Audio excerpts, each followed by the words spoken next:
Length of the diagonals of a rhombus are 15 cm and 24 cm. Find its area. या ठिकाणी आपल्याला रॉम्बसचे डायगोनलची length दिलेली आहे ती म्हणजे 15 सेंटीमीटर आणि 24 सेंटीमीटर. या ठिकाणी आपल्याला रॉम्बसचा एरिया फाइंड आउट करायचा आहे. या ठिकाणी आपण एरिया ऑफ रॉम्बसचा सूत्राचा वापर करून या ठिकाणी एरिया फाइंड आउट करून घेणार आहोत. Right, equal to 1/2 multiply by.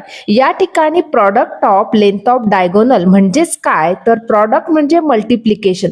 या ठिकाणी जे डायगोनलची लेंथ दिलेली आहे त्यांचं मल्टिप्लिकेशन आपल्याला करायचं आहे म्हणजे 15 मल्टिप्लाय बाय 24.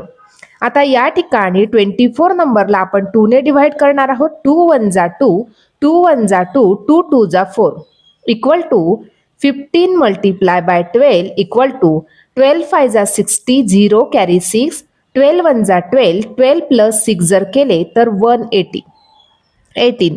म्हणजे या ठिकाणी आपल्याला एरिया मिळाला रॉम्बसचा तो म्हणजे 180 स्क्वेअर सेंटीमीटर.